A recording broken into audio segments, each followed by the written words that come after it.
श्री ललिता देव्यै नमः। श्री ललिता सहस्रनाम स्तोत्रम् ध्यानम्।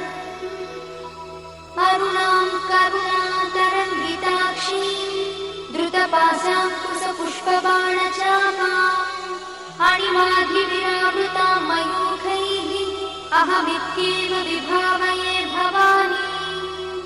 ध्यायेत् पद्मासनस्थां विकसितवदनां पद्मपत्रायताक्षीं हेमाभां पीतवस्त्रां करकलितलसद्देव पद्माम्बराङ्गीं सर्वालङ्कारयुक्तां सततमभयदां भक्तनम्रां भवानी।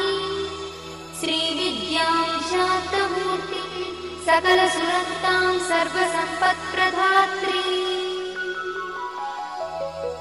श्रीमाता श्रीमहाराज